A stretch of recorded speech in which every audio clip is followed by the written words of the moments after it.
Members, it's the appointed time and we have a quorum. I call the meeting to order.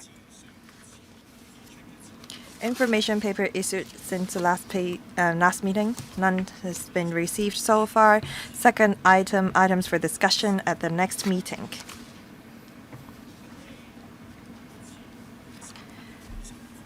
At the next meeting on the 26th of May at 2:30 p.m., we're going to discuss 4 items.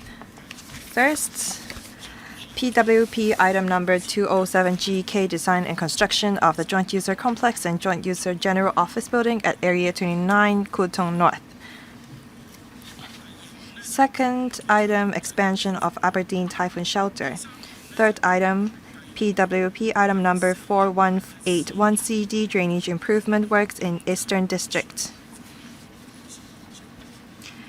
The fourth item, PWP item number 5824CL1, dredging management and capping of contaminated sediment disposal facility at the west of Lemma Island, Phase 1. Members, do you agree to the proposed items? Thank you very much. Now we move on to the next agenda item, that is PWP item number 3203GK, joint user complex at Carpenter Road, Kowloon City. Government officials, thank you for joining us. As a funding proposal is involved, according to Rule 83A of the Rules of Procedure, if members need to speak on item in which he has direct or indirect pecuniary interest, they have to declare the nature of the interest before they speak. Members who would like to put questions, please press the request to speak button now.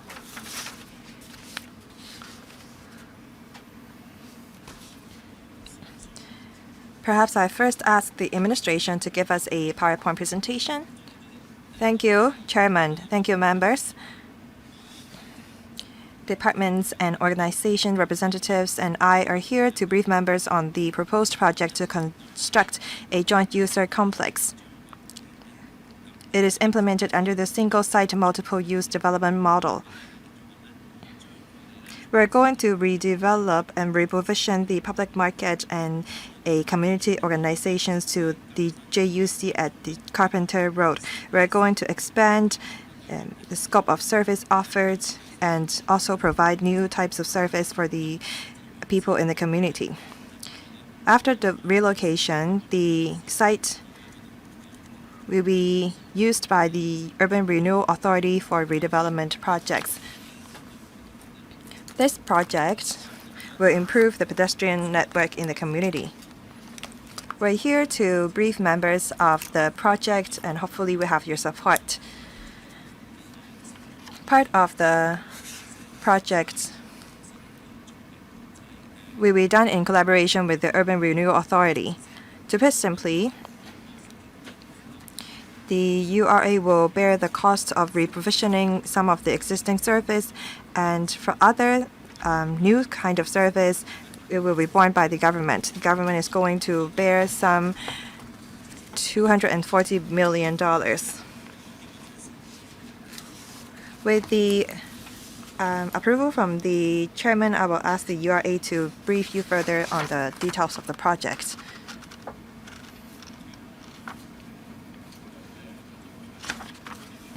Thank you, David. Chairman, members, good afternoon. Regarding this project to construct a JUC at the Carpenter Road, Kowloon City, we'd like to consult the members of the panel. Let me give you some background information of the project. The URA in May 2022 commenced the Achin White Road Carpenter Road Development Scheme. That's what we call KC017. This is implemented under the single-site multiple-use development model. We want to make good use of the potential of the site to provide diversified community facilities. As shown on the PowerPoint slide, this is the KC017 project. There are three sites involved. The pointer is at the main site, and this is the eastern site of the KC017. Now the mouse is pointing to the northern site, and this is what we're going to discuss, the joint user complex. As you can see on this image, I'm pointing to the Kowloon City Municipal Services Building. Here, this is the Kowloon City Lions Club's Health Center and the Lee Kee Memorial Dispensary.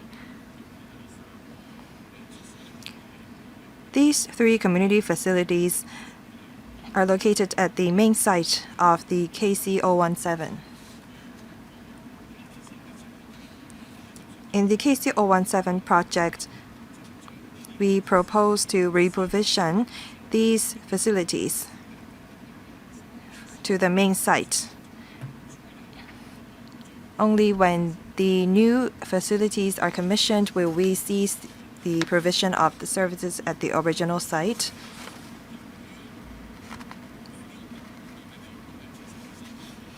As this northern site takes up part of the Carpenter Park, that's why at the park we need to revitalize and reprovision some of the facilities. As the Carpenter Park is of some 30,000 square meters, so we have to complete the project in phases to minimize the impact caused to the residents. Regarding phase 1, in 2024, we already started our works. We expect that in the middle of this year, the works will be completed. The blue area is the construction site of the northern part of KC017. Is of around 6,600 square meters. The blue arrows are where people can enter a JUC.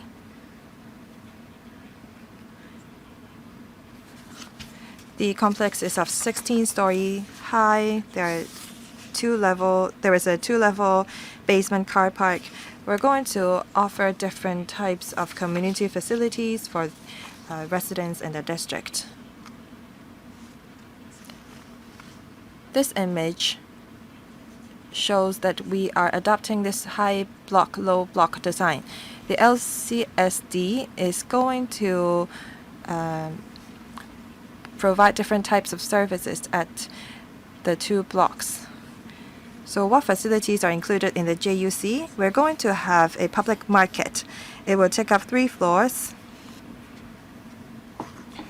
We adopt a modernized design with air conditioning system.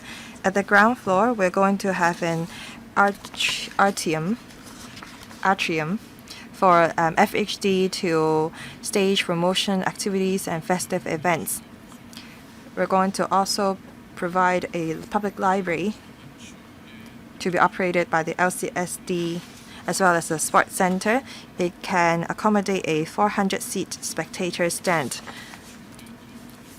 On top of that, we're going to have a community hall operated by the HAD there that can accommodate a maximum of 450 people, as well as in hospital authority clinic. After reprovisioning, we'll be able to offer a more diversified care and healthcare services. We're also going to have the Kowloon City Elderly Health Center, Student Health Service Center, Office for Visiting Health Teams for Kowloon City. We're also going to have SWD facilities, including the Integrated Children and Youth Service Center, Integrated Community Rehabilitation Center, multidisciplinary outreaching support teams for the elderly. We also have the Kowloon City Junior Police Call Clubhouse, Police Community Relations Office, and Crime Prevention Office. On top of that, we are going to set aside space in the complex to house other government offices. When these departments have relocated their offices to the complex, then we can enhance our service efficiency, and that will also make things more convenient to the residents living nearby. At the second floor, we're going to put in place a 24-hour public access that connects to the Carpenter Road. Through this pedestrian walkway, people can walk directly to Tung Tao Estate. The project will provide about 30 ancillary parking spaces and 30 parking spaces at the loading or unloading area. Regarding the operation and financial arrangements for the project, the government will engage the URA for the completion of the project. For the reprovisioning facilities, the URA will bear the relevant cost. We're talking about $1.2 billion. For new services and facilities, the government will bear the relevant costs that amount to about $2.49 billion. For this part, we need to obtain funding approval from the Finance Committee. We adopt a design and build model for the project. The Urban Renewal Authority need to obtain a Category A funding approval from the Finance Committee before we will grant the contract. We expect that the works will be completed within 5 years. Lastly, I'd like to share with members the vision of URA for the area. This GUC, Carpenter Road Park, and the KC017, KC015, we do have an idea on how we can vitalize the area and enhance connectivity. Leveraging on this JUC project, we want to enhance the accessibility and connectivity between the park and other areas of the district. This road that I'm pointing at is the pedestrian walkway that will pass through the Carpenter Road Park and Tung Tao Estate. That's not part of the project. At the Phase 1 Carpenter Road Park, we are already building this walkway. On top of that, at Carpenter Road, we propose to build an elevated footbridge that connects to the main construction site. This part is not included in the scope of this project. It will be built by the contractors of the main site in the future or the URA. With the footbridge, it will be connected to the mall of the KC017. To the southern part of the site, we propose to build a tunnel connecting to exit B3 of Song Huang Toi MTR station. It will be a 24-hour access. After building all these facilities, people will be able to go from the Song Huang Toi MTR exit to the shopping mall at the main site to the Carpenter Road Park. This makes it more convenient for people to make use of government service. KC015 and the western part of KC017 will foster a synergy when they're built together. We want to build a plaza here. At KC015, the government has already built a pedestrian tunnel connecting to the Kai Tak development area. After the plaza have been built at KC017 and KC025, then we can promote harmony between the old and new districts.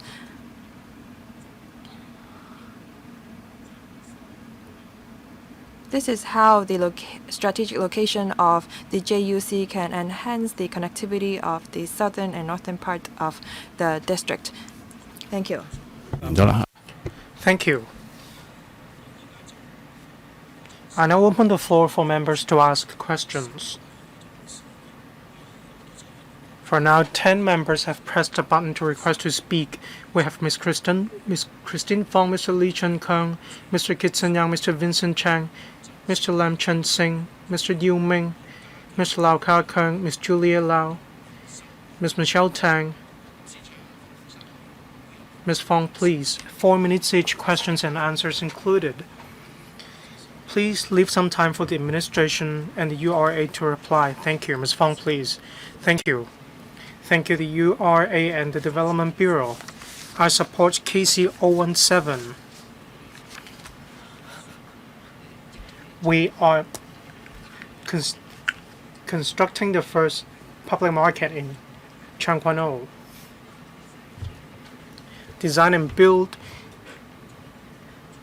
construction within 5 years. I really support the concept of revitalizing the development in Kai Tak. This is beneficial to the businesses operating in Kowloon City. There will be more footfall. Many residents in Changkwano go to the community or the district in which Mr. Kitson Yang is working.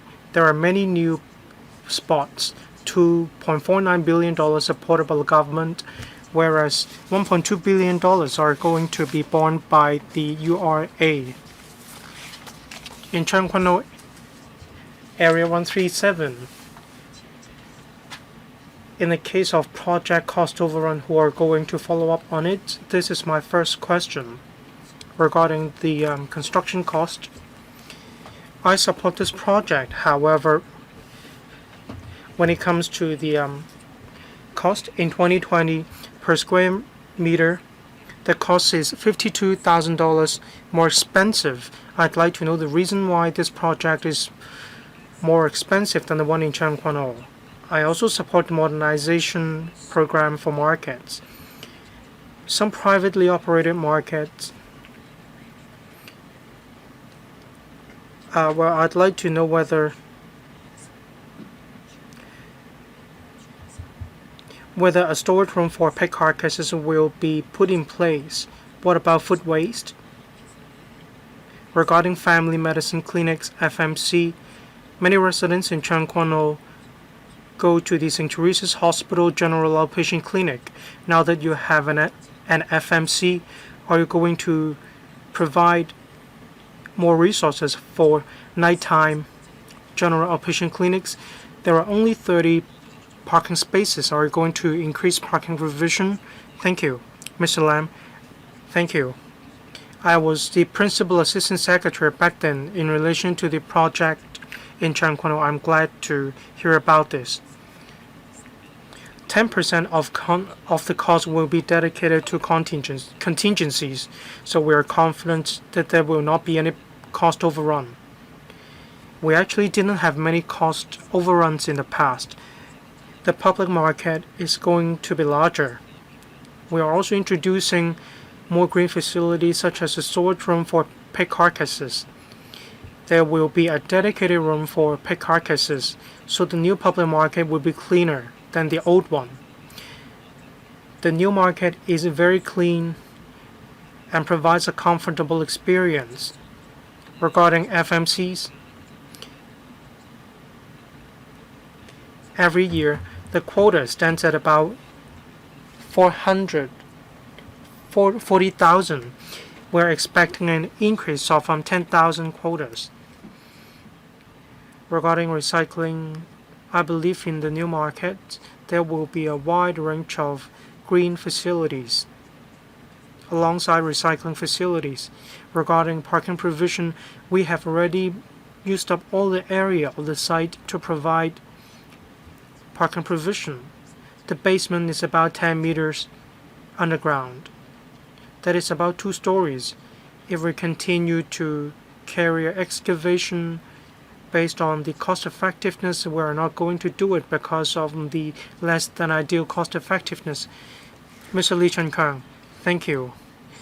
I'm an NED of the URA. I have to declare this first. Thank you. I support the project of the joint user complex at Carpenter Road.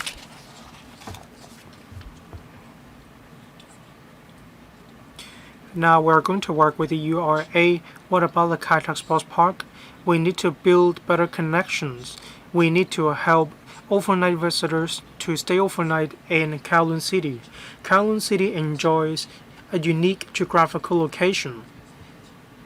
After visitors attend concerts or the sports park, there are other spots that are worthy of exploration. In that location, much footfall, but then the roads are narrow. This is the inherent problem of the area. If you are not going to solve this problem, there will be consequences.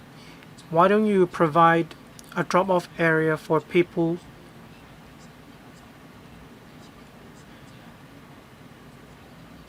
You can even let people take a stroll around the Kowloon walled city.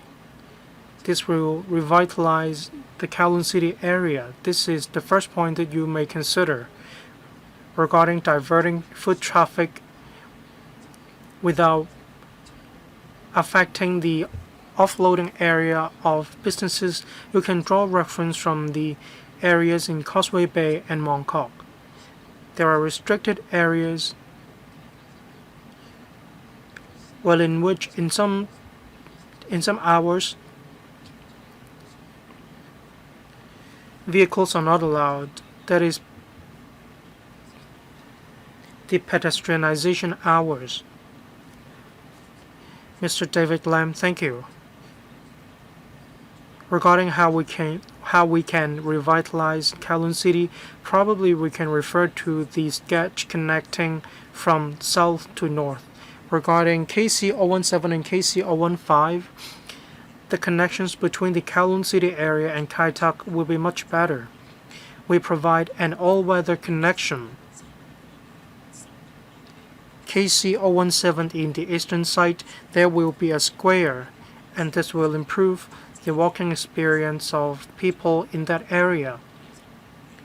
With the help from the URA, we will improve the transport network in that area.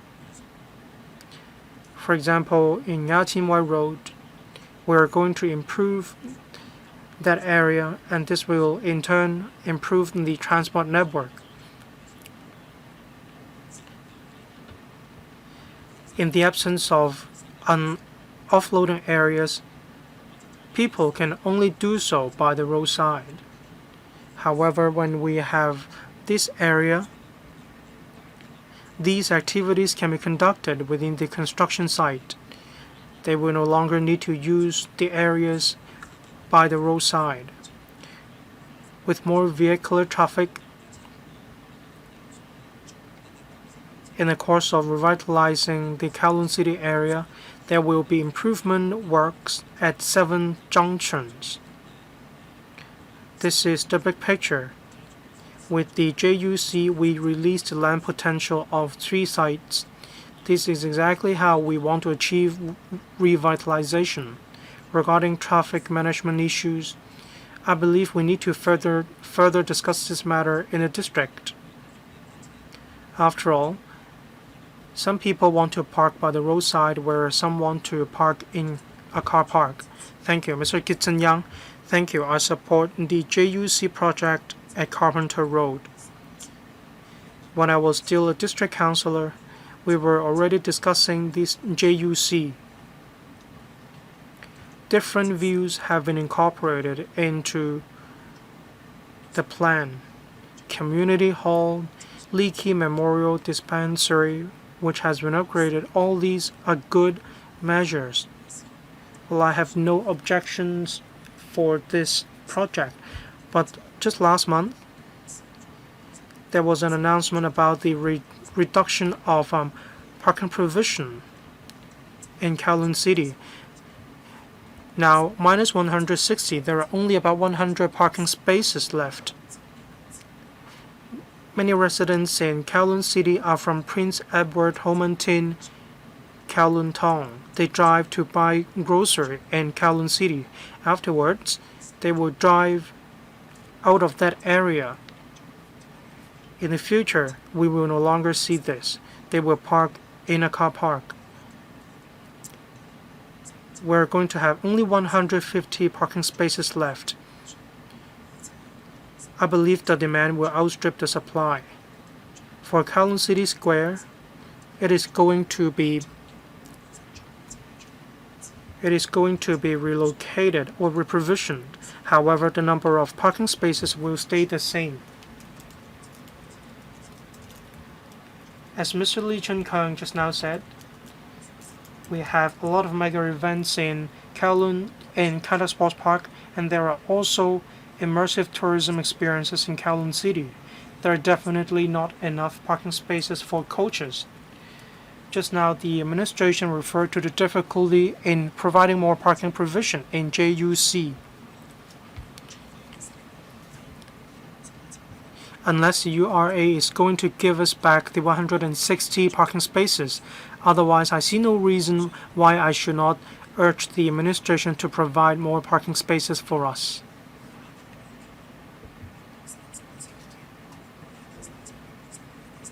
Even if we are going to have only 30 more back, better than nothing.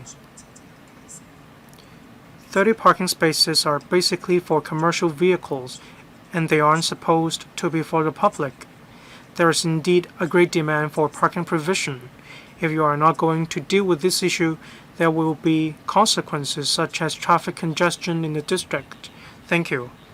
Mr. David Lam, thank you. In the JUC, there will be 60 parking spaces, with 30 being offloading areas for commercial vehicles and the remaining 30 for ancillary vehicles. We are open to discussing whether we can release these parking spaces in non-office hours for the public. I see where Mr. Kitson-Young is coming from. In KC 015 and 017, 660 parking spaces were provided. Now the number stands at 380. That is fewer parking spaces, but then the drop isn't that huge. At first, we proposed 660 public parking spaces. Most metered parking spaces are going to be relocated to the basement. Only a few will be kept at grade, that is metered parking spaces. If we need to provide 660 parking spaces in a basement car park, there will be about 3 to 5 stories, and the cost will almost double. It will be more expensive, and it will also take a longer time to construct an underground basement car park. This is why we are now keeping most metered parking spaces by the roadside. There will be fewer parking spaces compared with our initial estimate, but then there will be 200 or 300 more parking spaces. In the construction site at present, there is no offloading area, there is no car park. Take KC 015 and 017 as an example. In the shopping mall, there will be about 200 parking spaces. They can park inside the shopping mall. They do not necessarily have to park by the roadside. I hope this answered the question asked by Mr. Kitson-Young. Thank you, Mr. Vincent Chang. Thank you. I support the JUC project at Carpenter Road. A few years ago, I was a director at the URA. That's why I know this project well. I understand there are a lot of community facility needs with the development of Kowloon City. Some facilities will be commissioned within the JUC, and overall, this has responded to the call by the residents in Kowloon City. That's why I support it. I have 2 areas for concern. Kowloon City Wet Market is a famous market in Kowloon City. People have special feelings or a complex towards this wet market. We need to analyze the special characteristics of the wet market in Kowloon City. Mongkok Flower Market, Central Market, they are not completely different, but then they have their own special characteristics. I'd like to ask the administration, is it possible to keep these special characteristics from the perspective of revitalization, just like the situation in the flower market in Mongkok? Some vendors know that they would have to move That's why they no longer have the passion to continue with the businesses. So the feelings about the Kowloon City wet market have started to wear off. Some members of the public probably drive to the wet market in Kowloon City just to buy groceries. I'd like to know what can be done in order to inject special characteristics to this project. As I understand, the old cycling path will be used. So I'd like to know how you are going to provide a cycling track for members of the public as a rare track in the community for members of the public. Can you tell us about this? Thank you. Although the questions were directed to the URA, I will take some of the questions. Let me answer the question regarding cycle track first. We are revitalizing the Carpenter Road Park. We're working on phase 1 currently, and hopefully the revitalization works will be completed in the middle of this year. Because the works only started in the middle of last year, we want to minimize the impact caused to the users of the cycle track. There is also a problem with software on top of hardware. I buy my groceries at the Kowloon City wet market myself. So the stall operators are crucial. Although there's still a few years to go before the wet market is commissioned, the FEHC has already talked to the existing stall operators to look into whether they will continue to operate a stall at the new market. And after the JUC is completed, I believe that there will be a cleaner environment for us to promote the local culture. The URA, if they have anything to add, they may do so. Mr. Leung? Thank you. Let me supplement. The cycle track will be completed when phase 1 is done. The structure is already done. I believe that in August, the cycle track will be ready. Mr. Yuan just talked about the characteristics of the market. We will look into what Mr. Cheng said. We will talk to the designer. Lastly, Mr. Cheng's concern is very much valid. The URA has taken that into consideration when we started working on the project. That's why you see that we actually have a transitional arrangement for the stalls at the existing market. A dozen of them will be kept there in situ. Now we are working on internal fitting and renovations. A dozen of the stalls will continue to operate when we're working on the main construction site. Mr. Lam Chun Sing. Thank you, Chairman. Just now, the Undersecretary have talked about how people can go from Meitong Estate to Songwontai MTR station. We understand the connectivity, but there is also an eastern construction site. And in the future, there will be walkway connecting to the high-tech development area. But the eastern site is 2 or 3 streets away from KC017.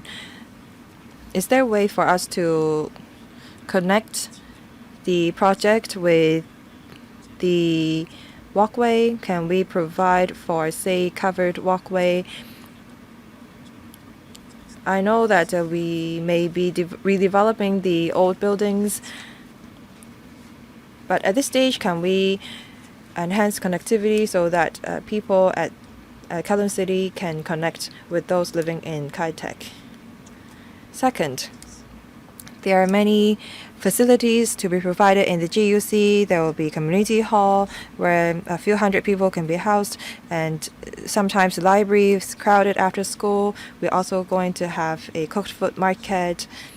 do we have enough lifts? Because I went to some older JUC. When there are more people visiting them, we have to queue a long time before we can get on the lift. Lastly, there are many restaurants in the district. For older buildings or older districts, no parking spaces are reserved for delivery workers. As we're building this joint user complex afresh, should we not set aside some parking spaces for delivery workers to park their motorcycles so that they don't have to get parking tickets? Undersecretary, thank you. That's very important. Now we're talking about how we can enhance connectivity when we revitalize the entire district. At KC017, between the two construction sites, we have been vitalizing part of the area. Sometimes we can revitalize a place without demolishing everything. There are ways for us to do minor improvement. Sometimes we beautify the roadside. We sometimes place arts installations on the roadside, and this is what the URA works on as we redevelop a district. We want to provide a convenient and comfortable walking environment in the district. Private-led redevelopment will also improve the pedestrian environment. Second, as to whether we should set aside parking spaces for bicycles or rather motorcycles, we already have 5 inside the JUC. What about the lift issue? Sorry, I missed it. This is a build and design contract. Generally speaking, when the contractor come on board, we will look into the design further. Apart from lift, we're going to have electric escalators. The departments will provide the contractors with an estimated footfall, and they will provide sufficient pedestrian facilities. Mr. Yu Ming. Thank you. I support the construction of the joint user complex, and I think that it will make things more convenient for the people. In Tinshui in North District, in the Northern Metropolis, hopefully we will have more joint user complex. This entire building cost about $3.6 billion. Many members have said this already. We don't have enough parking spaces in Kowloon City, and in the complex we only have 30 parking spaces. In the Lunwo Hui joint user complex, we have over 100 of parking spaces. So given that the fact that Kowloon City is so busy and is so near Kowloon City Carpenter Road Park, we need more parking spaces, and I'm not worried about oversupply of parking spaces. As the other members said, we also have community hall that will stage large-scale events. I wonder if the administration will consider building an extra level of basement car park, and if we build a B3, how much extra are we going to spend? And I'd like to ask about the construction timetable. It is said that we'll complete it within 5 years. Are we going to make use of MIC or other innovative technology to further compress the construction cost? Undersecretary, thank you.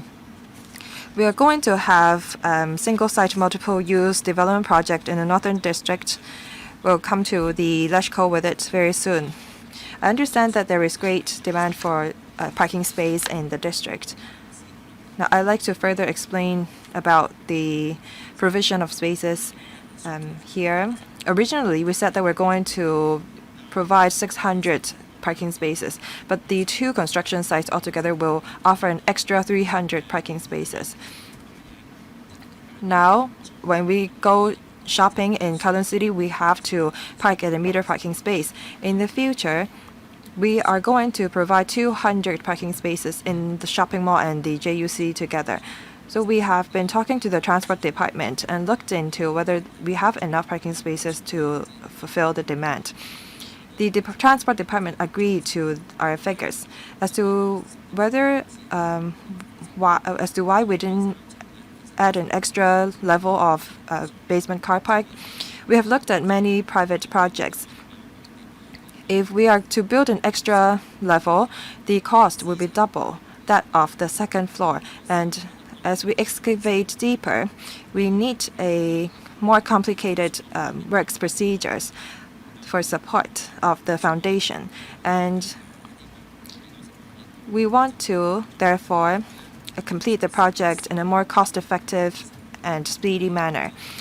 We said that we'll complete the project within 5 years. If we don't experience that many cases of inclement weather, we may be able to complete the complex within 4.5 years.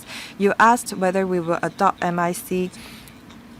Well, as the design of the building is rather complicated, each floor is very much different, so it's hard for us to standardize or use MIC. Thank you. Next, Mr. Lau Ka-kun. After Mr. Lau Ka-kun has spoken, I will draw the line. Thank you, Chairman. The joint user complex is implemented under the single-site multiple-use development model.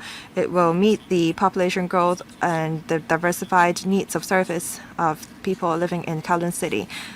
I have some questions for the administration. According to paragraph 9 and 16 of the paper, it is said that by 2031, the population in Kowloon City is expected to grow by over 10%, and the people aged over 65 will increase by 40%. In paragraph 16 and 20 of the paper, it is said that we're going to reprovision the family clinics and the office for visiting health teams. Have we conducted any study on the demand of healthcare given the population growth? Are we able to cater to the healthcare needs of the people? Because the number of elderly in the city will grow by 40%. Also, it is said that some government departments is renting private premises, and after building the JUC, we can consolidate resources to achieve synergies. So how much rent can we save? Undersecretary, regarding how much rent can be saved by housing the offices of the departments in the JUC, I don't have the information at hand. Maybe I'll ask the government property office to give me the figures. Second, regarding how the facilities can cater to the healthcare needs of the growing elderly population in the district. Well, the relevant departments will look at the demand holistically within the same district. We have already talked to the hospital authority. We have looked at the population of the district and the existing facilities. If there is a shortage of supply, we will provide such service in the site of the URA or the relevant departments. Next, Miss Julia Lai. Thank you. Chairman, a few questions. First, have we exhausted the plot ratio with this proposal? If not, can we build an extra floor? Second, it is said that it's expensive for us to build an extra level to the basement car park. I understand that we have already relaxed the requirements of basement car park. Can we provide, say, above ground car park? It can be at the first floor or second floor. It doesn't have to be on the ground floor. At the OZP, the building height is 100 meters. If there is a demand, then I believe that there is room for us to build an extra floor of car park. According to the town planning mechanism, if there is a planning gain and people are able to benefit, then we can relax the building height restrictions by about 100 meters. Because I can't see how tall the building is, given that it's 60-story high, I don't think that it exceeds 100 meters. So I think that within the existing parameters, we can add an extra level of car park. How much does it cost per square feet? because in the paper it is said that the relocation cost is included. So I'd like to know about the per square feet construction cost.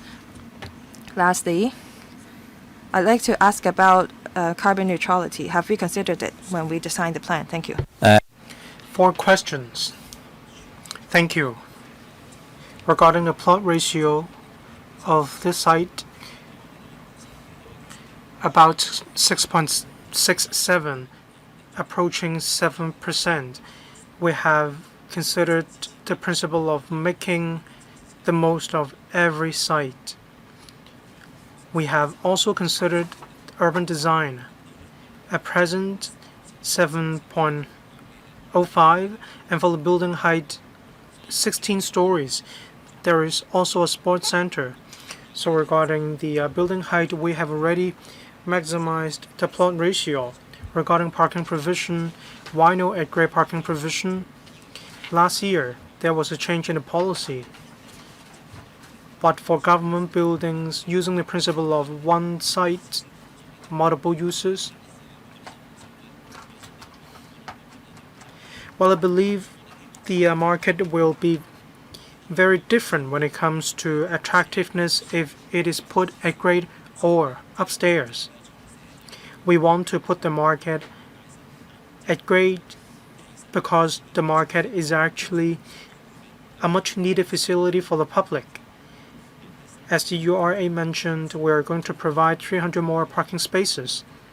Regarding the cost, we will provide more detailed information in the Public Works Subcommittee meetings. But if we just look at this project, the total project cost divided by the construction floor area, it's about $32,000 for per square meter.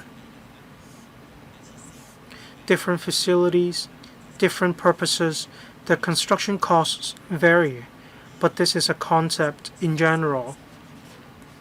This cost is a little bit cheaper than the joint user complex in Changsha 1. But as I said, we cannot draw a direct comparison in this regard, but this is a figure for your reference. Thank you. Can I ask about carbon neutrality? Well, 3 minutes, 4 minutes. Well, I can let you touch upon your 4th question. Can you ask more clearly? Could you consider going to the town planning board to relax the height of 100 meters so that well, you can provide more parking spaces upstairs? Well, we already explained it in my answer.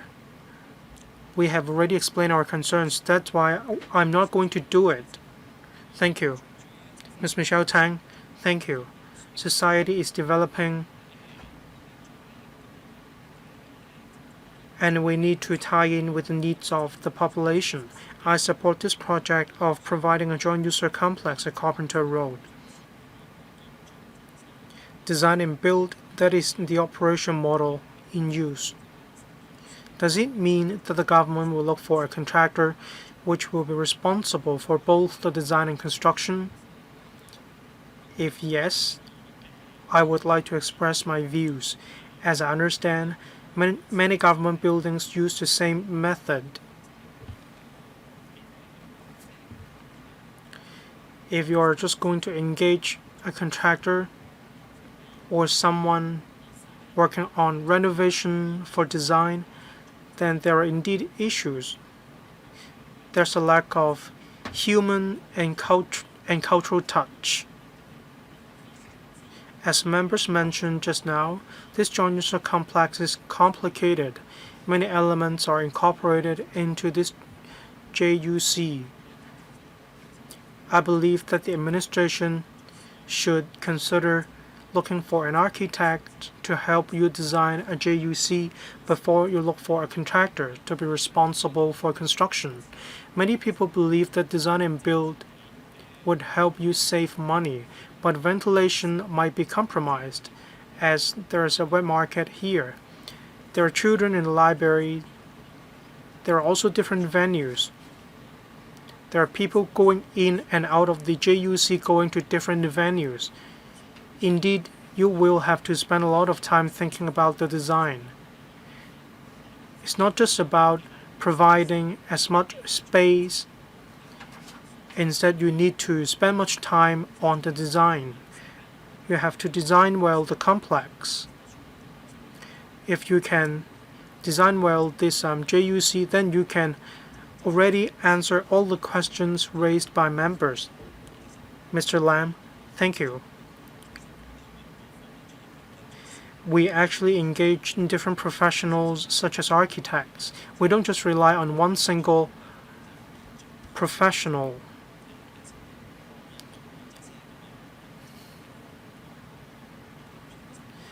When we finish a sketch or a plan, then we invite tenders, and then we ask the contractor to be responsible for the construction of the project.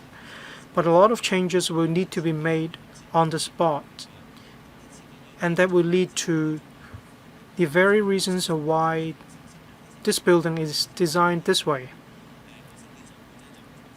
The contractor must engage someone who has experience with construction, drawing a sketch or a plan.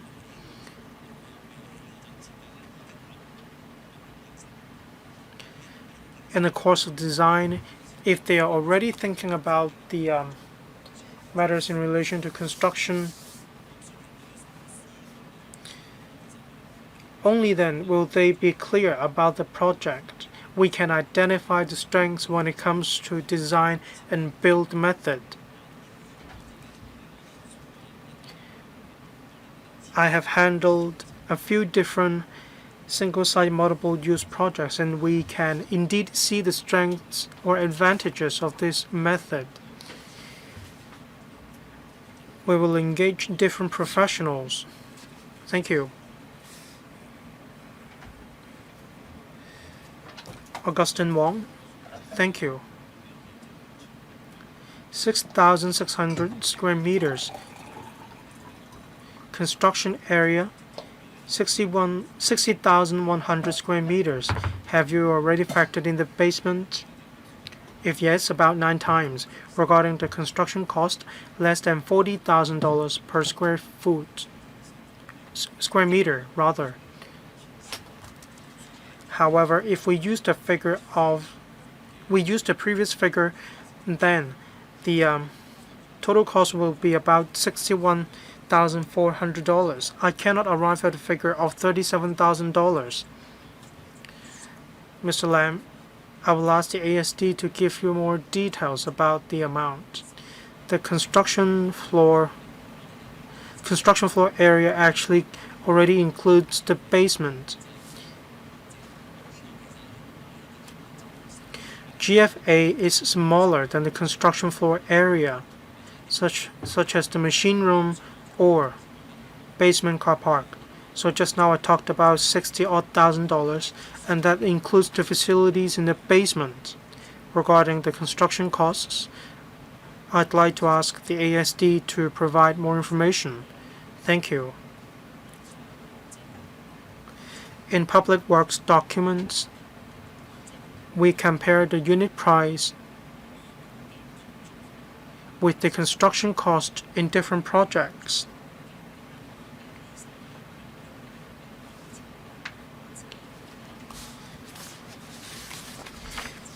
There are internal fitting out works, F&E for facilities of relevant government departments, and contingencies. We will deduct those for which a comparison is not possible, such as the formation or the base. We will also deduct that for building services or works, and they make up the major cost of the project. That's why we use the unit cost. And this is also the reason why, Mr. Wong, you cannot arrive at the figure that we have arrived at, or we can provide further information in the Public Works Subcommittee documents. Thank you. Any follow-up? No. If you refer to the document building works, about $35,000. about 35% rather. I'll wait for the detailed figures provided by the ASD. Thank you. Myself, I'd like to talk about 2 points. Many members refer to parking provision, for which there is a great demand. As far as I understand, definitely there is such a demand in the area. But let's take a look at the market sentiment at the weekends or during festivals. There is much vehicular traffic for Carpenter Road. Even if you provide a lot of parking spaces, how can the vehicles enter Carpenter Road? You need to keep a close watch on the traffic in the area. This is just the very first project under this joint user complex project. Next, I'd like to talk about the Kowloon City Market. At present, I don't see any figures about the market. That is the size of the market. About 4,000 odd square meters.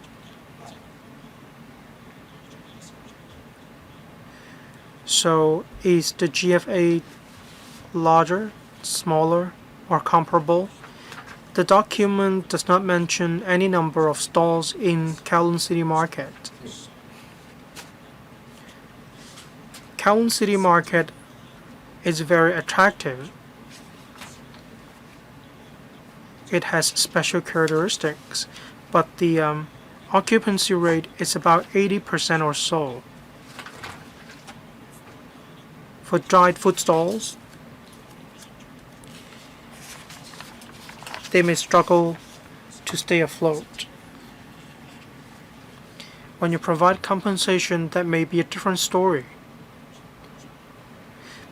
But if the utilization rate is on the low side, this is not ideal either. So I'd like to know how the departments will solve this issue. I'd like to ask the FEHD to respond after I say something regarding the operational area.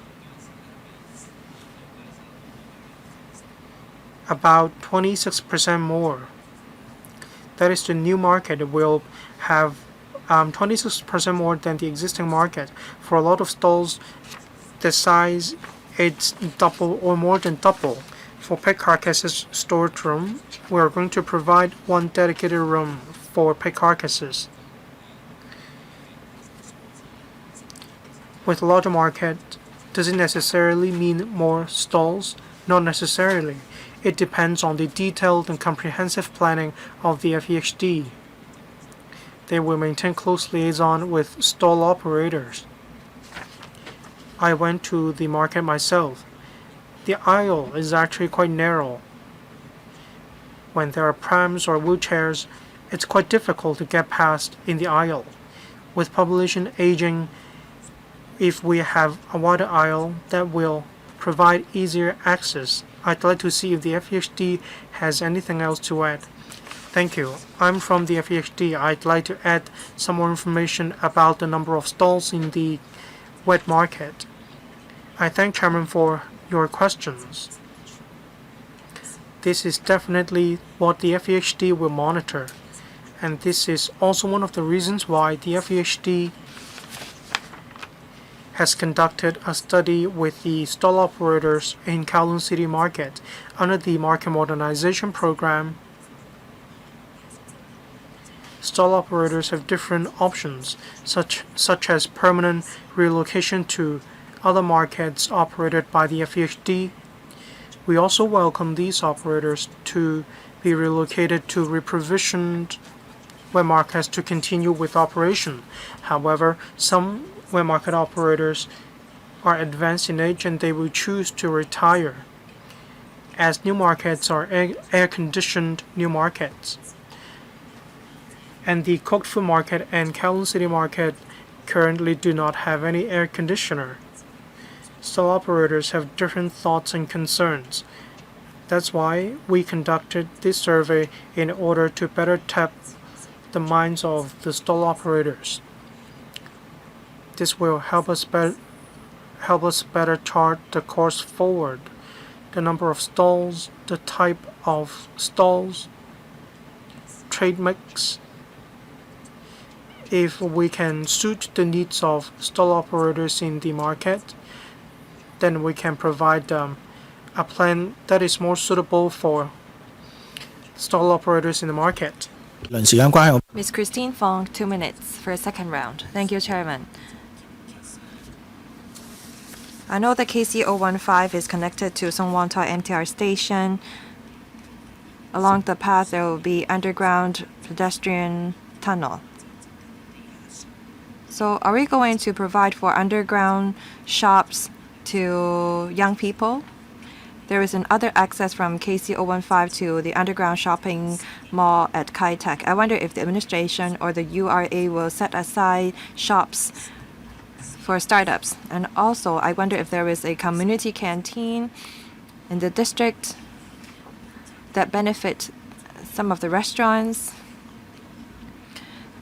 Also, I'd like to also ask about underground pipes because the design span across the Kai Tak development area. I'm concerned about the underground pipes that covers electricity, gas, power, supply. As this is such a forward-looking design, are we going to include water cooling system at the underground level, just like what we do with the Gloucester Road? Are we going to set aside tunnels for those facilities? For the third question, I will ask the URA to answer that. You ask if there will be a community canteen. We do have a cooked food center, but we don't have the relevant canteen. We've asked the relevant bureaus. There's no plan for that. As for pedestrian walkway, there is constraints with these old districts. We need to provide for a pedestrian walkway that is wide enough. You talked about entrepreneurship of young people. We have different plans to encourage that, so rest assured. Can we include a very narrow cycling track in the tunnel? I believe that's rather difficult because you won't be able to cycle within the MRA. I will ask the URA to answer the questions regarding underground pipe. Thank you. The member asked whether there will be shops inside the tunnels. We don't have a plan for that because the scale of excavation works is rather substantial and it takes time. So we don't have a plan to include shops there yet. In the main construction site, we have diverted most of the underground pipes.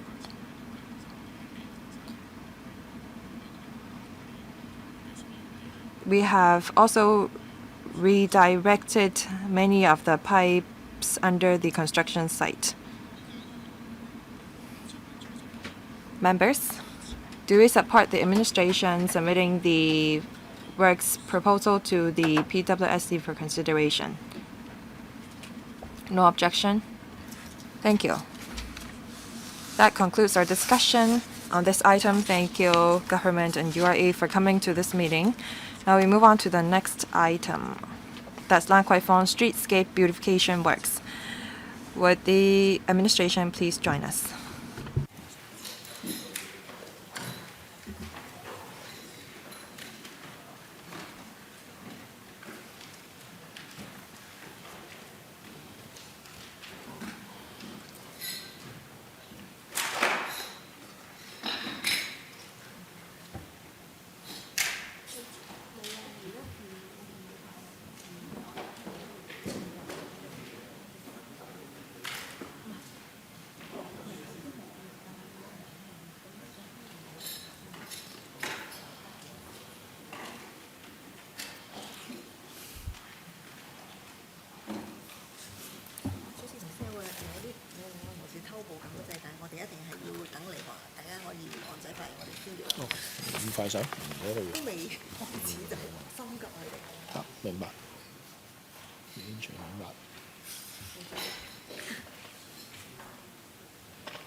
Welcome, the administration, for joining this meeting.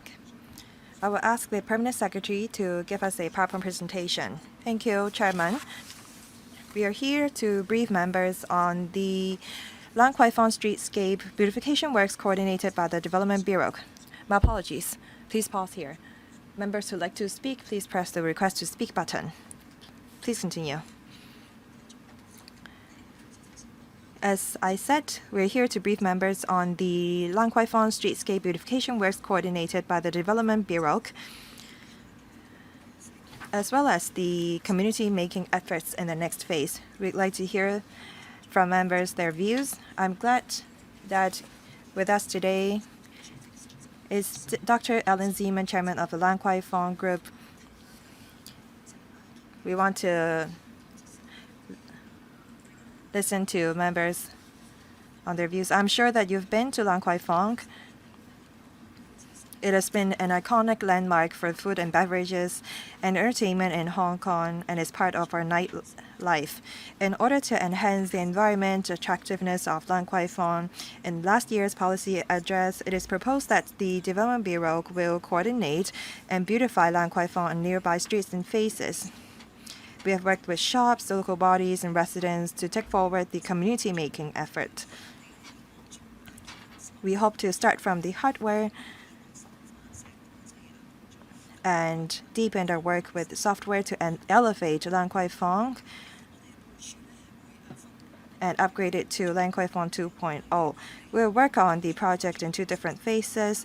After gaining results with the first phase, we will be able to send a message to the people that we are determined to improve Kwai Fong. That will also help shops in the district as well as local bodies. By then, they will be hopefully more willing to work with us on the community-making effort.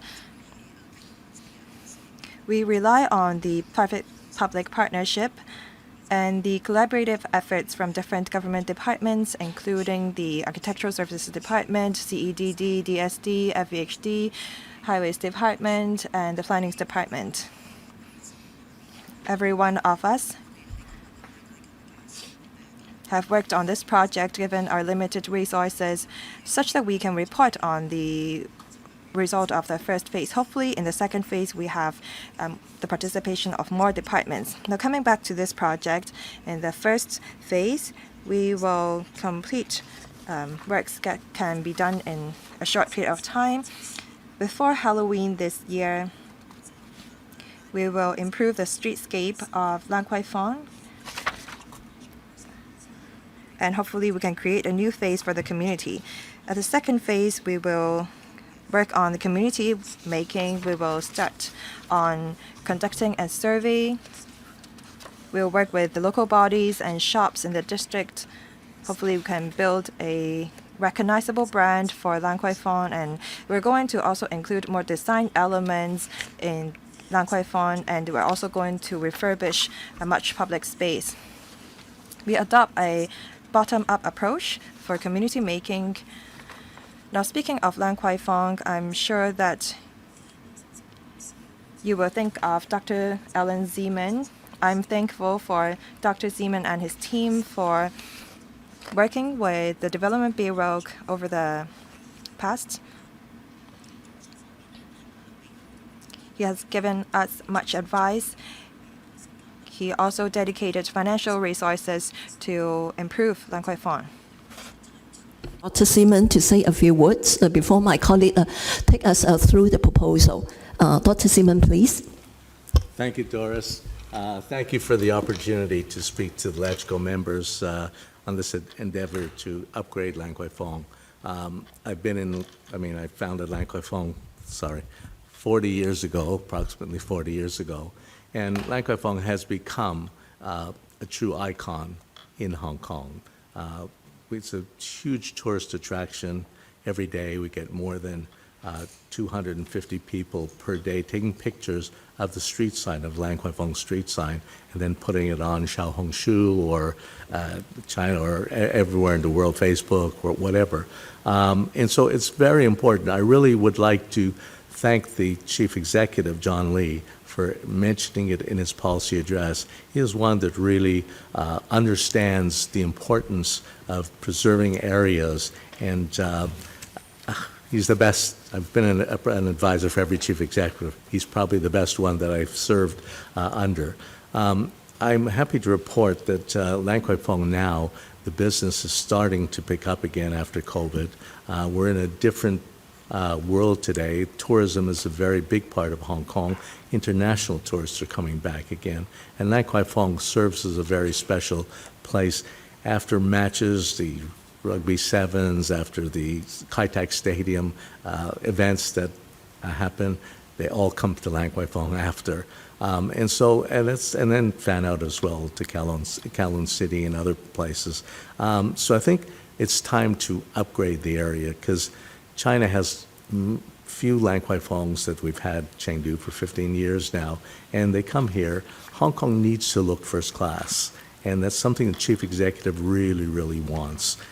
We need to send a very good message to the world about what Hong Kong is. We now have all the financial conventions in Hong Kong, the conferences. We've got people from all over the world coming here, education series, so many different things from international people. They all come to Lan Kwai Fong at nighttime after. So I really want them to get the feel of Hong Kong, of the great place that Hong Kong really is. And I really worked very closely, myself and the team, with Doris and her team together, with trying to bring back the vibrancy, by just changing the street pavement, maybe doing some graphics on the walls around Lan Kwai Fong, and really upgrading the rubbish dump, because Lan Kwai Fong needs a lot of help, and I think now's the right time. So I'm happy that I've come to LegCo to really be able to talk to you and tell you about it, and hopefully we'll do it in 2 phases. The first phase will be finished before Halloween, October 31st, and the second phase will be right after. And then I hope that Hong Kong people, last year at Halloween, we had over 80,000 people came to Lan Kwai Fong to celebrate Halloween. So it's a very important district for Hong Kong. And if it works in Lan Kwai Fong, some other areas in the future we need to beautify Hong Kong, make it is the best place in the world and the safest place in the world, and we hope to continue that. Anyways, thank you very, very much for listening to me, and I'll let the other people speak as well. Right. Thank you, Dr. Sim. Please. 多謝主席。 Thank you, Chairman. I have a PowerPoint presentation to quickly brief members of the project. Let me first talk about the upgrading efforts. Many people have the perception that urban renewal is about large-scale redevelopment. But I think that the most appropriate way for us to improve Lan Kwai Fong is to keep its characteristics while including some innovative elements. So I think that urban renewal can include this concept of upgrading and revamping. Now, this is a map showing you the permit or area of the beautification works. This is Pedder Street. This is Queen's Road Central, and this is the Dagler Street. This is a 100-meter lane here.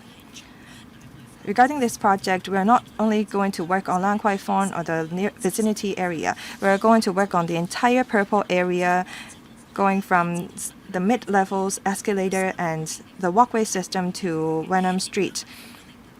It will include Wellington Street and Landers Street. Regarding the green area, that's the area covered by the Phase 1 project. As mentioned by the Permanent Secretary, in the Phase 1 work, as short-term projects, it will be focused on the core area of Lan Kwai Fong. It covers 5 items. First, repaving the pavement and carriageway of the core Lan Kwai Fong area. Before Halloween this year, we will complete the 250-meter repaving of the carriageway. Regarding the blue section, this is Winghua Lane and Wall-On Lane. This section, the improvement works will be completed in the middle of next year.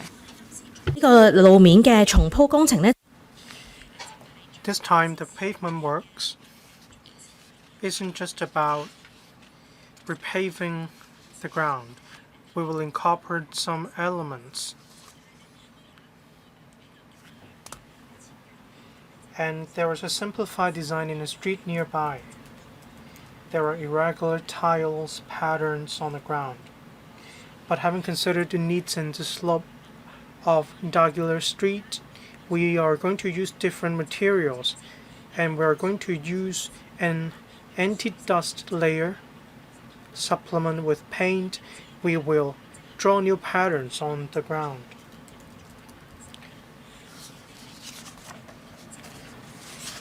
Piers 2 to 9 in Central, we are already using a type of new material.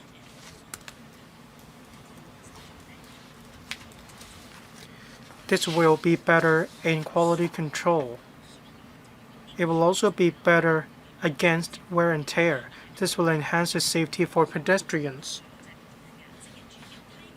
There are darker black tiles and gray tiles for stairs and for pavement.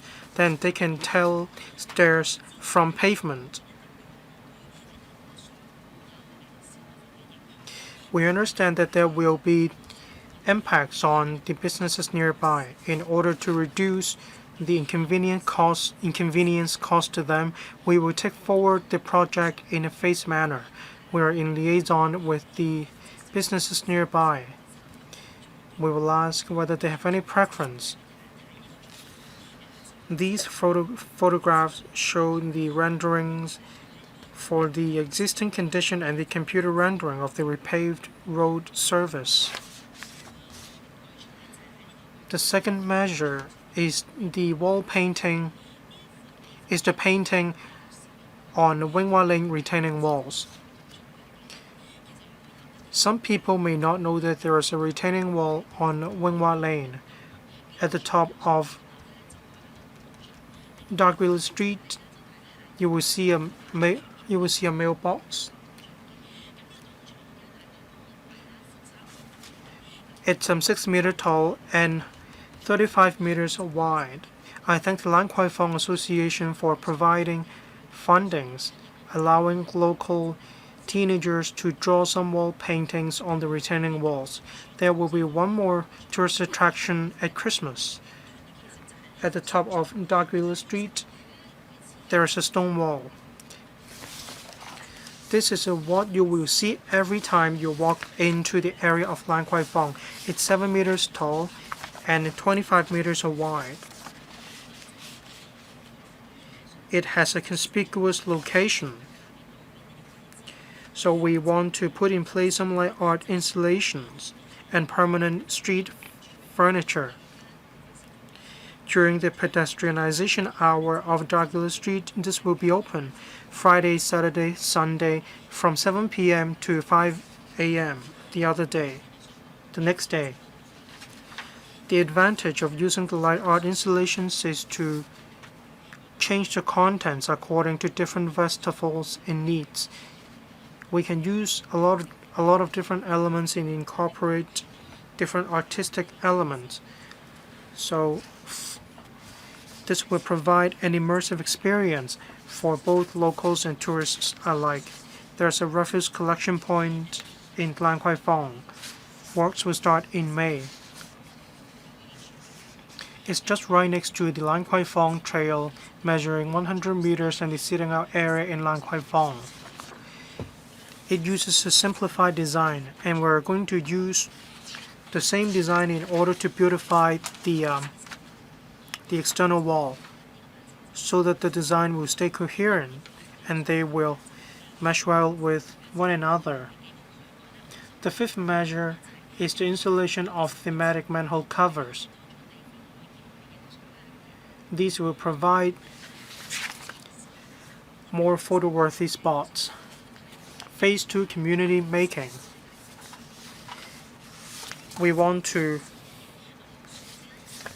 give Lan Kwai Fong a new facelift in the shortest amount of time, and phase 2 is about community making. It will involve even more design elements. We want to distill the cultural lessons of Lan Kwai Fong with greater precision and clarity. We will identify the shared vision among stakeholders in order to formulate an overall design theme for further beautification efforts. We will beautify Wa-on Lane as well as the Lok Hing Ling seating area, which can be used as an amphitheater. We will also improve the wayfinding signage nearby. Pottinger Street. We want to enhance the synergy between the Lan Kwai Fong core area and Pottinger Street by providing connections. And today we want to consult members on the project. 7 members have pressed the button to request to speak. They are Mr. Kenneth Lau, Ms. Lin Chik, Mr. Aaron Bok, Ms. Christine Fong, Ms. Julia Lau, Ms. Michelle Tang, and Mr. Chen Hock Fong. Mr. Lau, Deputy Chair. Thank you. 4 minutes each. Questions and answers included. Thank you. Lan Kwai Fong enjoys a global reputation. It's an iconic landmark for entertainment and F&B. It draws a lot of global visitors to Lan Kwai Fong. It also shows the diversity of cultures of Hong Kong as well as the rich cultural elements. There is keen competition in the tourism sector. The hardware, of course, needs to keep changing with the times. This time, the project is going to inject vitality to the area. I support it. I'd like to ask the administration about the ratio of PPP as well as maintenance and repair. Paragraphs 9 and 14 is about Wing Hua Lane, retaining wall painting, as well as Lan Kwai Fong Association. This is exactly a good example of PPP, private-public partnership. The council acts as a gatekeeper for public funds. For beautification works in phases 1 and 2, what is the total cost of the government? What is the ratio of financial commitment between the government and Lan Kwai Fong Association? Light art installations, manhole covers with special characteristics, who will be responsible for the repair and maintenance of these installations? Will the government require the chambers of commerce to be responsible for regular maintenance in order to ease the ongoing burden on the government? Thank you. For the first question, regarding the works in Phase 1, we have a preliminary estimation. Like our member introduced just now, in Phase 1, it has to do with public facilities such as repaving and conducting works at the refuse collection point. There will be more government investment. Regarding the project estimate, is about $50 million. And we will use the block allocation under the CWRF. Under Phase 1, the Lan Kwai Fong Association will be responsible for the Wing Hua Lane retaining wall painting. The cost will be borne by the association. As for ongoing regular maintenance and management, it will be borne by the Lan Kwai Fong Association as well. Regarding light art installations and manhole covers with special characteristics, what about the maintenance? All these are public facilities. That's why the responsibility rests with the government. But we primarily will use existing resources to deal with it. Thank you. Mr. Linchek, thank you. I agree that the hardware and software in Lan Kwai Fong need to be upgraded at the same time. As mentioned in the paper, Phase 1 program has to do with hardware upgrading. I'd like to focus on Phase 2 program, that is the study of community making. In Phase 2 of the program, I'd like to know when it will start. Will it start right after Halloween? Do you have any specific timetable? For the beautification program under phase 2, are you going to come back to the council to apply for funding once again regarding the concept of community making? That is phase 2 works. As mentioned just now, there will be upgrading of software. Will it take place in phase 2? I'd also like to confirm whether all stakeholders would like to express their views, including stall operators, residents living nearby, or cultural groups in Lan Kwai Fong. Will they be able to join the consultation in this plan? What about the manhole covers? How did you consult the stakeholders? How did you collect their views? Will you incorporate the views into your final studies? Thank you, member, for your question. I'd like to talk about phase 2. When will it start? It will start with a study. That is a study on community making. In 2026-27, we hope to start this study. Probably within this year, we'll strive to get it started. Through this study, we hope to engage with stall operators, businesses, district councils, district organizations, all in all, everyone who is well up in the Lan Kwai Fong area. We want to engage with them. We want to have a better grasp of the area, which is an iconic landmark in Hong Kong. It has a lot of historical essence. As Christine just now said, we want to distill the cultural lessons of Lan Kwai Fong. This will be incorporated into phase 2 of the project. As we mentioned just now, we want to build a Lan Kwai Fong brand. Lampposts, wayfinding signage,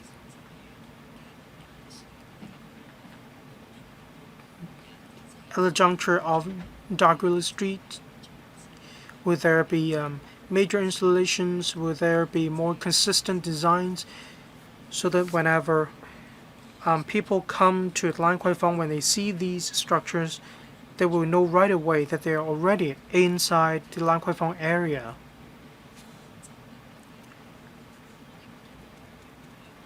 The scope will be extended from phase 1 to phase 2. For Walk-on Lane, there is a sitting out area. It's not a large area, but it is not small either. But not a lot of visitors access that area. Probably it has to do with the design of the area, or it has to do with the lack of wayfinding signage. For larger public facilities or public space, we will conduct basic refurbishments. Probably in the future, we need to come back to the council to apply for funding approval. Just now we talked about software. Lan Kwai Fong and its surrounding environment, we want to provide better connections between Lan Kwai Fong and the area next to Lan Kwai Fong. For example, we have Tycoon. We want to make it more walkable. We want to build better connections between Lan Kwai Fong and the tourist attractions in the vicinity. This is how we can improve the area. Thank you. Mr. Aaron Bach. Thank you. Lan Kwai Fong is a landmark of ours, so I fully support beautifying it, and hopefully you can attract more visitors there.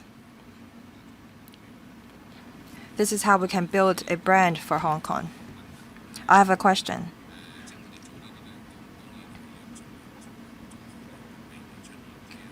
Of course, we want to do the projects well,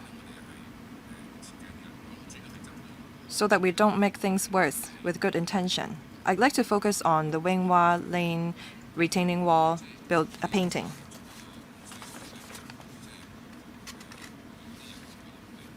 Some people may find a painting beautiful, some people may find it improper.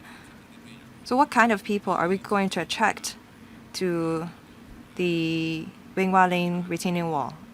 Do we want visitors to take photos there? I believe that most of our inbound tourists are from the mainland. In NX4, we have this computer rendering of the artwork design. It may not be the finalized design, but I wonder if this will draw mainland visitors there.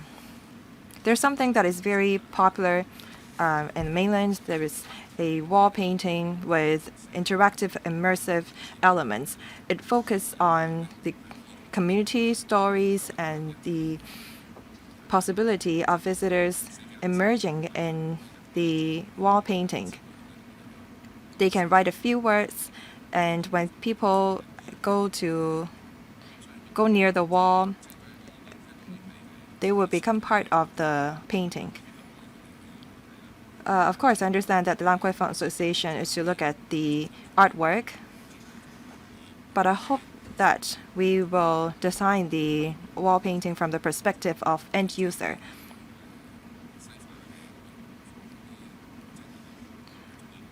I hope that we will not have a very westernized design that mainland visitors don't like. Undersecretary. I will answer the questions first, and then I will see if Dr. Seaman have anything to add. You're talking about Winghua Lane retaining wall painting. We have received some great comments on this project. We want to encourage young artists or creators to work on the wall painting. And these are some of the views that we received. We need to look at the end users. If we are to attract visitors to the painting, what thing do they want to see when they come here? This is something that we consider as well. At the same time, we understand that Lan Kwai Fong is very much connected to the entertainment industry in Hong Kong. Many movies were filmed here. Many songs have reference to Lan Kwai Fong. Should we tie the design of the painting to the entertainment industry? That's something that we will look at. So if we use our own culture as a theme of the artwork, hopefully that will attract visitors from not just the mainland, but all over the world. I'll see if Dr. Zeman have anything to say. If I can just add a few things. Very, very good. Thank you. Lan Kwai Fong, of course, over the years, most movie stars, most singers grew up in Lan Kwai Fong. I can tell you, they all used to stay in Lan Kwai Fong. I can name so many names, and that became very, very famous. And Lan Kwai Fong is famous in China and many places in the world because of these stars. Even one of the actresses that won the Academy Award, she was one of the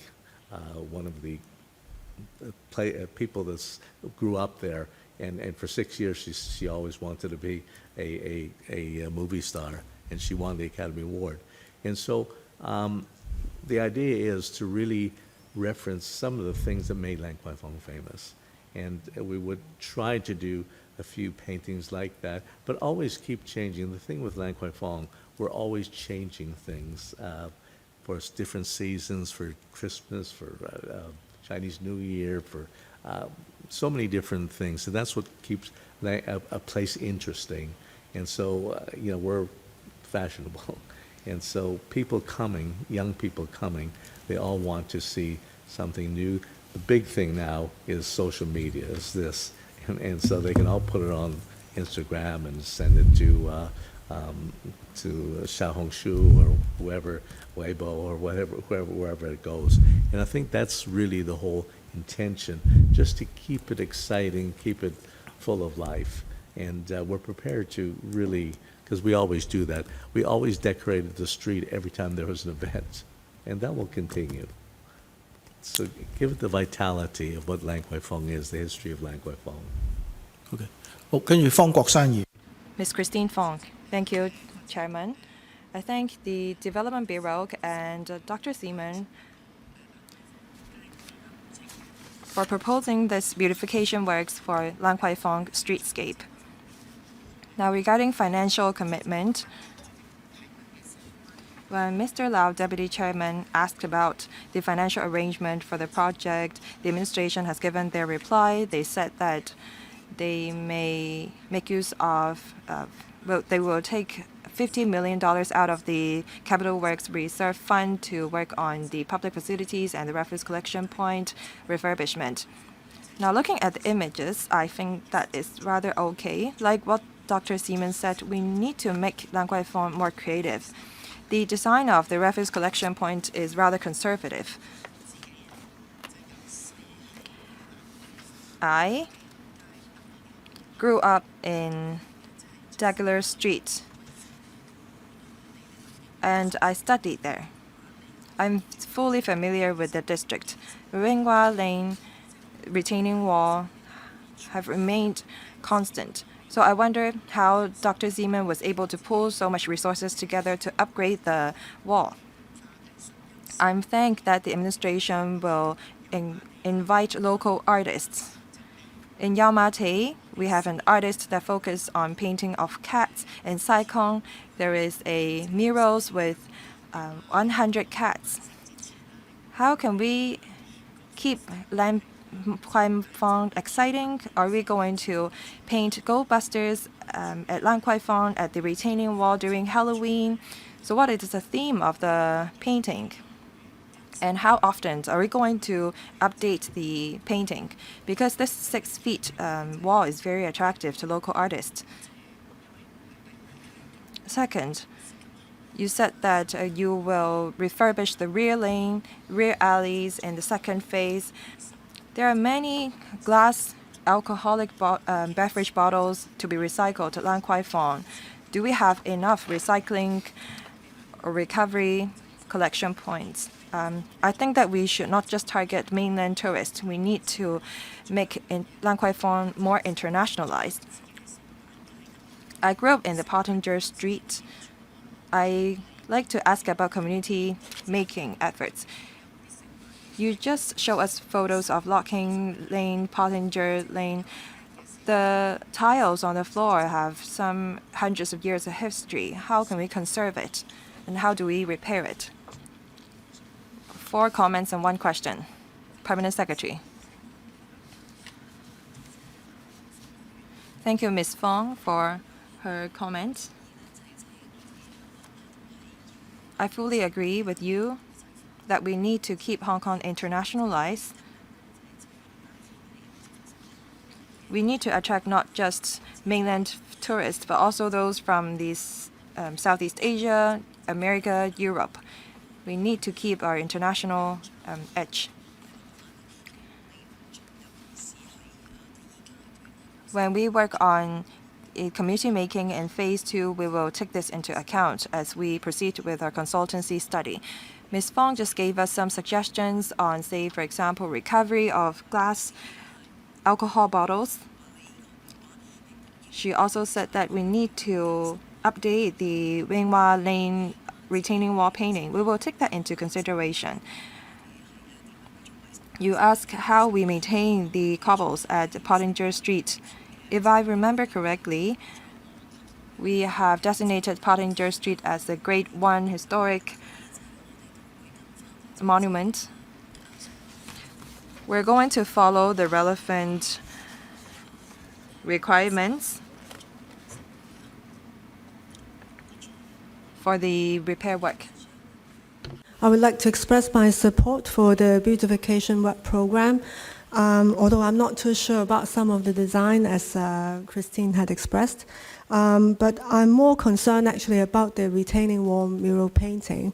The reason I bring that up is because it might be economical to apply at the first round, but if you want a lot of flexibility and keep changing the scenes, I think it can be expensive, as I think you need probably caustic acid to remove those paint. And it's very seldom that we have a very big natural stone wall like this. So having artists paint on the normal plastered wall versus a stone wall, I think and it's very rugged, actually, the surface over there. So I think it's something for Alan to think about, and I'm indifferent to this, but I'm quite concerned about what could be very expensive in maintaining it. That's all I have to say. 好，常秘因為好。 Perhaps I say a few words first.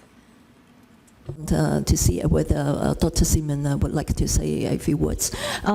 就住頭先 Miss Julia just talked about the retaining wall at Winghua Lane. It's a man-made retaining wall. The stone wall that you were referring to was not where we are going to paint the wall painting on. Instead, we are going to have lighting art there. We are going to put projectors there, like what's shown on the screen. We want to have a projecting light art at the stone wall to provide an immersive experience. As for Winghua Lane, that's a retaining wall. Should we repaint the retaining wall painting? I'll ask Dr. Seaman to answer that. I think that we've done that before, and I think that we'll maybe 2 or 3 times a year you can do repainting. There's a lot of young artists in Hong Kong that are very familiar. You walk around many districts down in Hong Kong, you have so much street art on the streets, which is really great. And so I think that we undertake to keep coming up with new things. You know, fashion changes all the time, and Hong Kong is always changing all the time. As far as international visitors, Lan Kwai Fong has not just mainland, but a lot of international visitors almost every day. And so all those kind of guilos that disappeared are all back again. And so I can tell you, in general, you don't have to worry. It's in our interest, in everybody's interest, to make sure Lan Kwai Fong really lives and is one of the top attractions, since it is so famous around the world, actually. OK 好，跟住鄧永森議員。係好多謝主席。 Ms. Michelle Tang. Thank you, Chairman. In Hong Kong, we have mega events. We want to work on this night and day vibe project. We need facilities. We need to work on our landmarks. Not just Lan Kwai Fong. We need to create values. As for this project, I unreservedly support it. 2 to 3 years ago, Professor Priscilla Leung and I, during summer, went to Lan Kwai Fong together with some young people to work on a murals. So we did have some experience on that.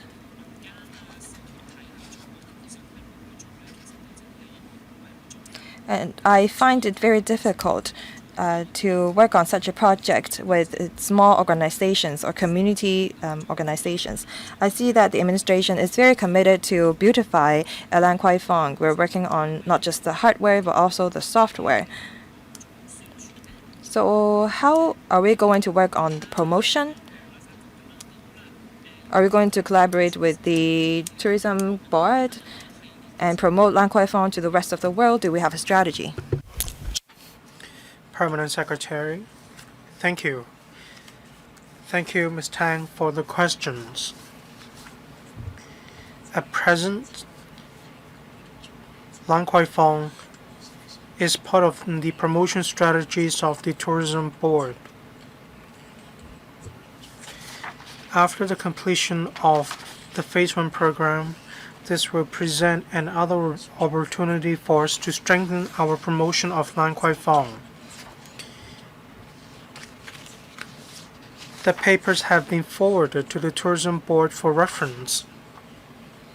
This will be a start.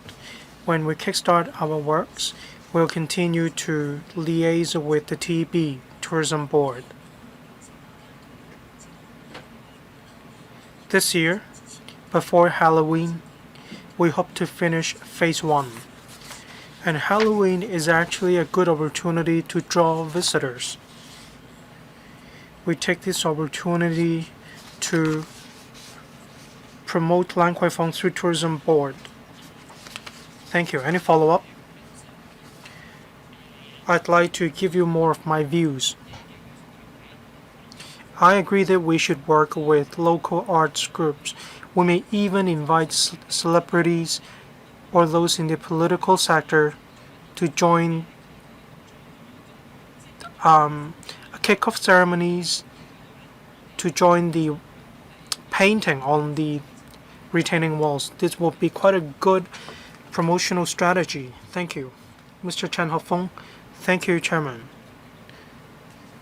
Lan Kwai Fong is an important landmark in Central and in the Western area. It's not just a landmark for Central, but also one for Hong Kong in general. During the construction, how will traffic be managed? The streets are very busy in Lan Kwai Fong. They are also busy in the evening, and your timeline is actually quite aggressive. You aim to finish a lot of things before Halloween. In the evening and in the daytime, there are a lot of people walking in that area, so how are you going to deal with this? People go to Lan Kwai Fong not just for taking pictures in social media magnets, they also go to drink in Lan Kwai Fong. Some streets are quite dark, and I believe in the evening there is good ambience and it's quite dark. When people are tipsy, it's quite dangerous on the slopes. People might trip over easily. I'd like to know what you have done in order to prevent this from happening. How can you prevent tipsy tourists or locals from having any accident? I believe there are anti-slippery measures in rainy days. The anti-slippery coefficient needs to be quite high. Darkville Street, at the top of Darkville Street, but actually from exit D of Central MTR station, many people leave the MTR station at that area. So how are you going to lead people to Lan Kwai Fong after going out on the exit, that is exit D in Central Station? You need to provide wayfinding signage so that these tourists or locals will be led to go up Lan Kwai Fong. Will you consider this in Phase 2? At the junction of Darkville Street, if I remember correctly, there are 2 large-scale LED banners or boards. Is it possible to play promotional video clips of Lan Kwai Fong in the evening? Is it possible to hold activities over there? This will bring people going from downhill areas to Lan Kwai Fong. Mr. Chen has asked 4 questions. I will ask Christine to talk about the anti-slippery coefficient. In the course of repaving works, there are traffic management measures. We understand for Queen's Road Central turning into Darkville Street. Darkville Street is actually a very busy thoroughfare.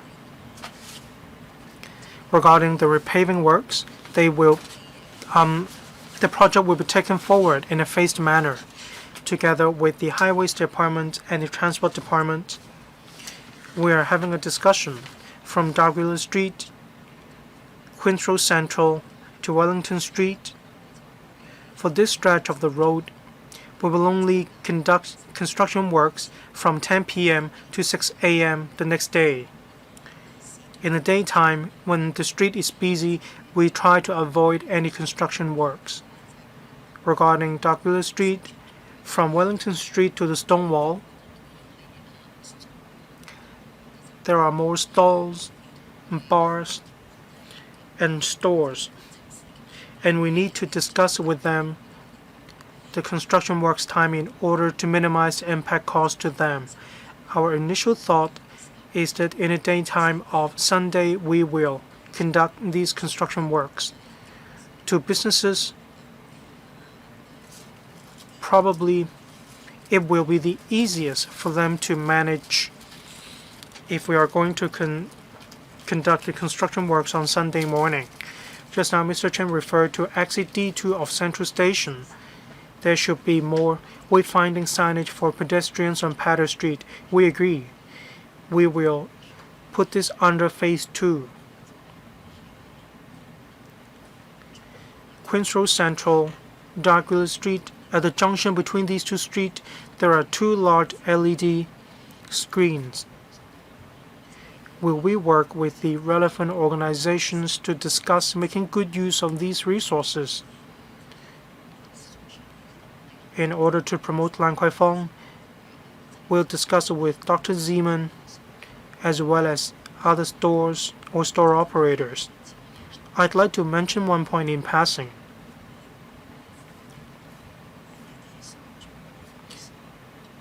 Some shopping malls want to conduct refurbishments in parallel, say Queens Road Central, Darkville Street, Entertainment Building. For the roads of these buildings, this is actually a private area as well, but it's quite old. We have discussed with the entertainment building operators. We can pass our material information to them, and then they will use the same color and the same material to conduct repaving works for the area of the entertainment building. I'm glad to see this positive knock-on effect. Regarding the anti-slippery function, it is very important because it is a slope down. It is a slope. We will first of all apply an anti-slippery coating, and then we will draw some paintings on the ground. There are two colors, black and dark gray.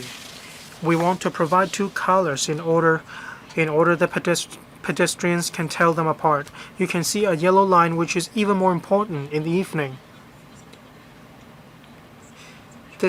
There is a tactile warning tile in relation to the gray part. This is to remind pedestrians of the steps ahead of them. In the evening, people may not be on high alert, or as Mr. Chen mentioned, there may be some tipsy pedestrians. We'll work with the highways department to see if it is possible to provide extra reminders or wayfinding signage. That being said, we do not want to put in place too many reminders or wayfinding signage. We need to strike a balance. Thank you. The meeting is scheduled to end at 4:30. Let me extend the meeting by 10 minutes. Do members agree? Yes. Let's continue. To your question about people being tipsy, and I've been there for 40 years, and I know the area very, very well. The amount, although the street is on a slope, the amount of people that have had problems really are minimal, because normally people are there with friends. If somebody is a little drunk, a little tipsy, the friend will carry them down, and there's not. I really have very, very rarely seen somebody really have a real problem with the street. But I think it's a very good point, of course, always to be cautious. But it's a very, because the kind of customers we have there are all really better kind of people and well educated, and so it's not like a bad place. I don't really worry about that. I think it'll be fine. I think if we do, as we said, as Christine has said, I don't think it'll be a problem. 好，就嗱我有一個問題最主要就其實 Chairman, I have one question in relation to beautification of the environment. Definitely, I agree. Pavement, streets, after repavement works. I'd like to talk about repair and maintenance. For Tama Road of the Legislative Council complex, there are 3 different colors: dark gray, light gray, and brownish. Lan Kwai Fong is going to have some anti-slipper design. First of all, I'm not going to make any assumptions. Under your plan, I want you to be mindful of 2 points. 1,